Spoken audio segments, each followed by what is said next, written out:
Savas garsas. Labas rytas, čia Elena ir Savo garsas žinios berų. Penktadienį progimnazijoje buvo iškilmingai atidaryta fotografijų paroda, skirta vyresnių žmonių aktyvumo ir kartų solidarumo metams paminėti. Šiais metais siekiama, kad būtų daugiau žinoma apie vyresnių žmonių indėlį visuomenį. Taip pat siekiama skatinti visų lygmenų politikos formuotojus ir atitinkamas suinteresuotasias šalis imtis veiksmų, kad būtų sudarytas geresnės vyresnių žmonių aktyvumo ir kartų solidarumo stiprinimo galimybės. Todėl aš šiandien pasikviečiau fotografijų parodos iniciatorę, dailės mokytoją Danutę Mažeikienę. Labas rytas, Ąžuolyne. Labas rytas, mokytoja. Na, papasakykit, ar noriai mokiniai dalyvavo šiame projekte, ar daug nuotraukų sulaukėte? Gana noriai.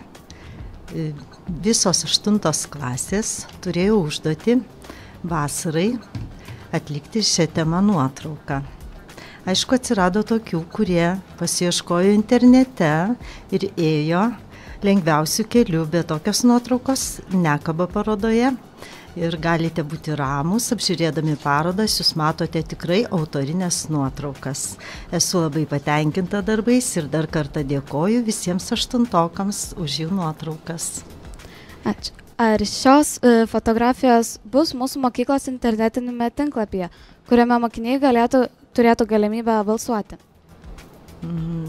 Aš manyčiau, kad bus dar, jeigu nemačiau dar tiesiog, ar yra išvis žinutė internete, dar reikės pasižiūrėti, nes šiandien bus, nes iki šiol nesuradau. Bet manau, kad nevertėtų visų dėti į internetinį puslapį dėl to, kad tada nebus reikalo eiti į mokyklą apžiūrėti parodos. O aš norėčiau, kad kuo daugiau ateitų ir tėvelių, ir šiaip giminių draugų pasižiūrėti šią parodą į mūsų mokyklą, čia vietoje. O gal jau turite minčių kitai parodai ir galėtumėte jas atskleisti? Na, jeigu kalbėtume apie fotografijų parodą, tai kita paroda ko gero bus tik kitais metais.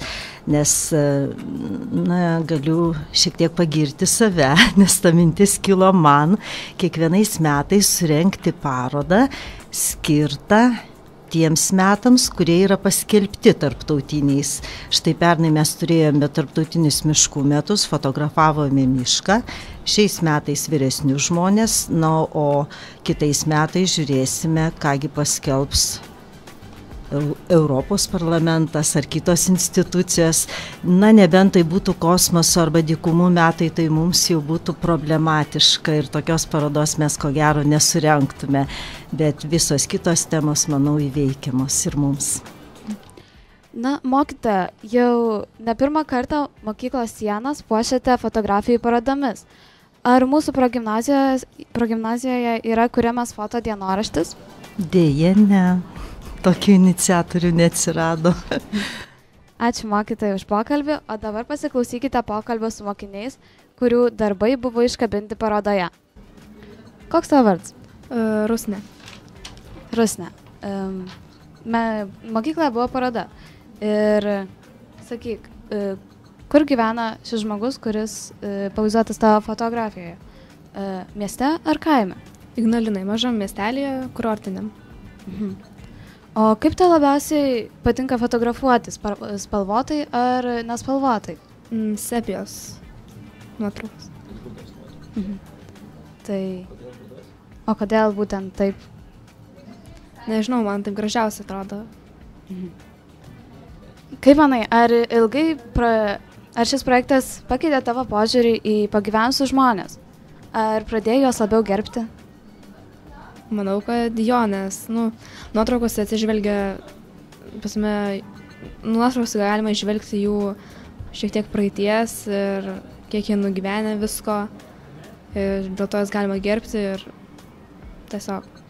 Ačiū. Labas. Labas. Koks tavo vardas? Aš su vardu Viktorija. Viktorija, kaip žinome, tu fotografavai praeivį. Taip. Taip, tai kas patraukė labiausiai tavo dėmesį šiame praeivyje? Tai buvo pagyvenęs žmogus, jis buvo apsirengęs tokiu jūreivio kostiumu ir jūreivišką kepurėlę, taip pat grojo akordeonu ir atrodo labai linksmas, daug šypsojasi ir tiesiog skleidė teigiamas emocijas. Man labai patiko. Labai įdomiai tikriausiai išėjo. Jo. Ar ilgai fotografavai, kol gavai tinkamą emociją? Na, taip, jisai ir grojo, ir dainavo, ir praėjo, man rodos, tai buvo per kalbų dieną centre, ir praėjo kažkokie užsieniečiai ir bandė jį pakalbinti. Jisai nusijuokė ir aš pagavau jį, kol jisai juokėsi, aš jį nufotkinau. Tai šaunu, tikriausiai buvo labai sunku pagauti, kol baigs kalbėti, kol jis labai daug judėjo tikriausiai. Taip, ne? taip, sunku. Taip, ar esi dalyvavusi kokiose kitose parodose? Ne, dėja. O ar tau patinka fotografuoti? Šiaip jo, per šį gimtadienį gavau normalų fotoaparatą ir nuo šiol fotkinu. Malonu, tikėsimės daugiau tavo nuotraukų. Dėkui. Iki. Labas, koks tavo vardas? Gabrielė. Taip, ką tu fotografavai? Savo močiutę. Kaip manai, ar šis projektas pakeitė tavo požiūrį į pagyvenusius žmonės? Ar pradėjo jas labiau gerbti? Gal. O ar tau mėgsti fotografuoti, ar jau senai fotografuoji? Ne, šiaip iš tikrųjų kartais tik tai. Nesenai. Ar planuotumai kada nors ateityje savo asmeninę fotografijų parodą? Ne, tikrai ne. Gerai. O kodėl? Nes šiaip čia mano pomėgis, bet dažnai neužsiminėjau tuo.